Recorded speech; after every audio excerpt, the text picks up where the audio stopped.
Passport साइजको photo कसरी तयार गर्ने। नमस्कार दर्शक वृन्दहरु, तपाईहरुलाई म सिकाउन गइरहेको छु नेपालमा पासपोर्ट साइजको फोटो कसरी तयार गर्ने। पासपोर्ट साइज भन्नाले एमआरपी पासपोर्टको साइज हैन।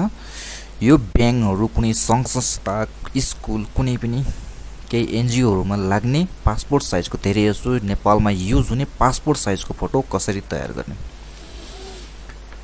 तपाईले मोबाइल अथवा क्यामेराबाट फोटो खिच्नुहोस्। एउटै कान देखिने तरिकाले फोटो खिच्नुहोस् है।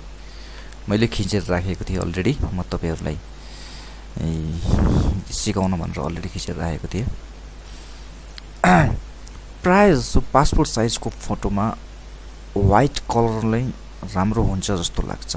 त व्हाइट कलर नै धेरै ठाउँमा सुटेबल हुन्छ। कुनै ब्याकग्राउन्डको कलर कुनै संघ संस्था अथवा कुनैमा लिँदैन।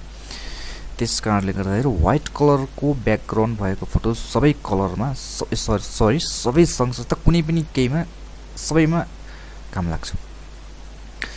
तपाईले सिधा खिच्नु पर्नेछ। सिधा खिच्नु भएको छ कि छैन भनेर तपाईले के गर्नुस् भने यो पेजको माथिपट्टि रुलर भन्ने छ। रुलर भन्नेले यो टी-शर्टको कलरमा सिधा राख्नुस्। सिधा छ कि छैन, यो सिधा छ।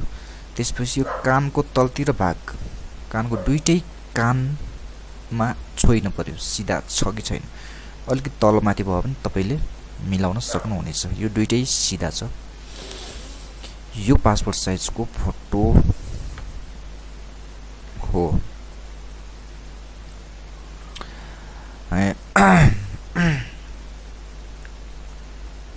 ल हेर्नुस्, म तपाईलाई पासपोर्ट साइजको फोटो बनाएर देखाउन चाहन्छु। सुरुमा तपाईले के गर्नुस् भने यो फोटोलाई अटो लेभलमा लैदिनुस्। यो एउटा फोटोशप 7.0 हो है। इमेजमा जानुस्, इमेजमा एडजस्टमेन्टमा गएर अटो लेभलमा क्लिक गरिदिनुस्। अटो लेभलमा गइसकेपछि सब अटो भएर आइदिन्छ। सबै कलरहरु जस्तो छ त्यस्तै भएर आइदिन्छ। त्यसपछि फेरि इमेजमा जानुस्, एडजस्टमेन्टमा जानुस्, कभर्समा जानुस् र हल्का ब्राइटनेस बढाइदिनुस् माथि बीचमै यसरी हल्का। ठीक छ।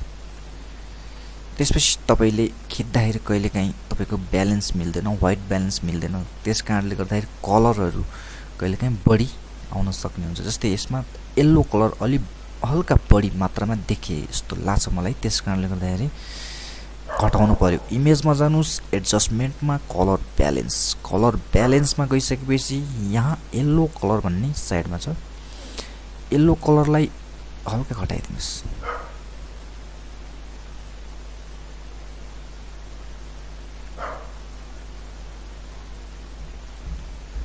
देख्नु, यो येलो कलर छ।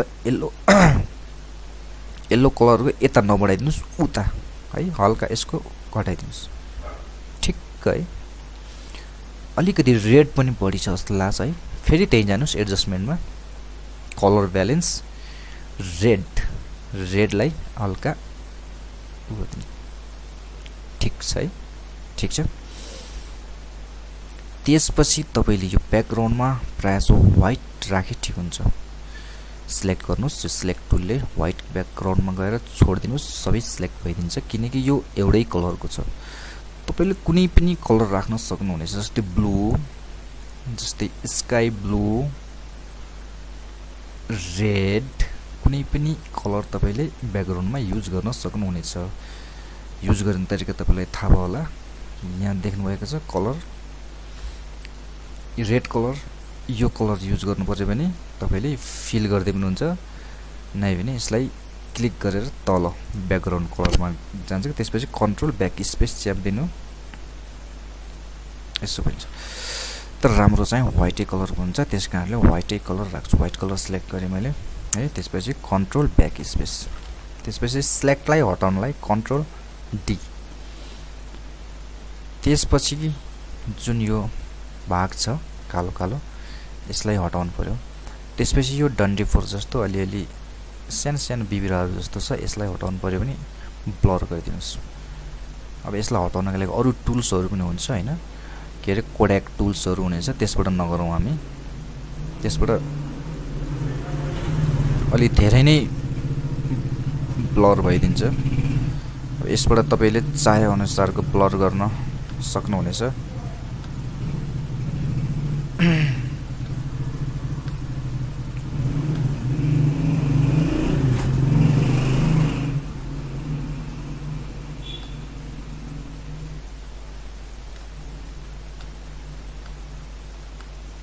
यो चिल्लो बनाउनु भनेको नै ब्लर गरिदिनु हो। आँखामा नलाउनुस्, आँखामा लगाउने फेरि यस्तो देखिन्छ। आँखामा नलाउनुस्, आँखामा, नाकको टोड्कोमा, त्यसपछि लिप्समा यो ब्लर टुल युज नगर्नुस्। त्यसपछि यो आँखाको सेपमा हल्का कालो कालो धब्बा छ, यसको लागि तपाईले के गर्नुस् भने यो टुल्स देख्नु भएको छ, पोइन्ट स्याम्पल भन्ने, यसमा क्लिक गर्नुस्। त्यसपछि जहाँ कालो भाग छैन त्यहाँ क्लिक गरिदिनुस्। त्यसको स्याम्पल कलर यहाँ माथि आएको हुन्छ। त्यसपछि ब्रस ल्याउनुस्, ब्रस लिएर यसको साइज घटाउनुस्, 28 26 ठिक छ। त्यसपछि हल्का हल्का कालो भएको ठाउँमा छोडिदिनुस्। यसरी आँखामा नपार्नुस्, जहाँ जहाँ हल्का हल्का कालो छाया भयो जस्तो लाग्छ, जस्तै यहाँ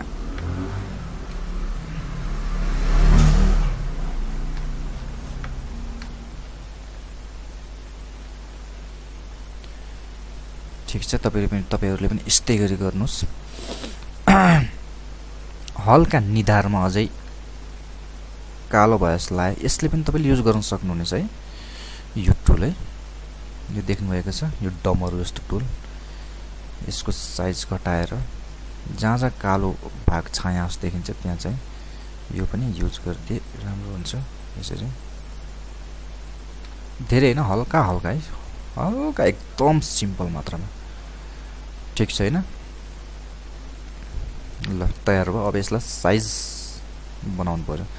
साइज बनाउनको लागि यो टुलको क्रप टुलमा जानुस्। क्रप टुलमा गइसकेपछि वाइडमा 31 mm हान्नुस्, हाइटमा 36 mm,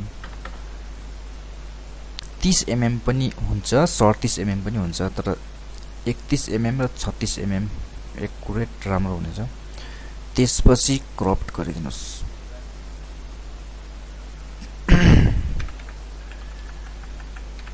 ठ्याक्क मिलाएर दुवैतर्फ इक्वल साइज बनाएर इन्टर थिच्दिनुस् है। त्यसपछि यो साइज भयो। अब यसलाई तपाईले 4/6 मा कतिवटा अट्छ है। 4/6 को पेपर मैले युज गरे।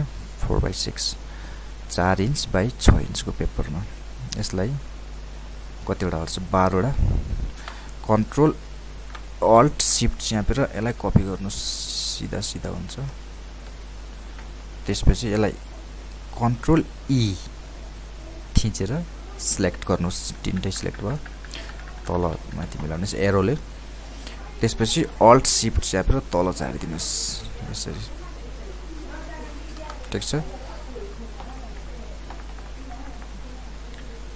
लगभग 11 वटा अट्छ। अब दुईटा अटाउनु पर्यो यसलाई। यसलाई रोटेट गरेर यस्तो गराइदिनुस् उता फर्केको। त्यसपछि यसमा दुईटा अट्यो। त्यसपछि कन्ट्रोल ई गरेर सबै सिलेक्ट गर्नुस्। सबै सिलेक्ट भयो। त्यसपछि यसलाई बोर्डर दिनुस्। स्ट्रोकमा जानुस्। स्ट्रोकमा गएपछि कालो बोर्डर दिनुस्, काट्नलाई सजिलो होस् भनेर है। 1 ल ठिक छ। एउटामा 11 वटा अटाउँदो रहेछ। ठिक छ। त्यसपछि यसलाई सेभ गरेर तपाई कुनै ल्याब अथवा कुनै फोटो स्टुडियोमा गएर तपाईले प्रिन्ट आउट गर्न सक्नुहुनेछ। त्यसपछि यसलाई सेभ गर्ने जेपीईजी मा सेभ गर्नुस् है। एक्स सेभ गर्दिए मैले।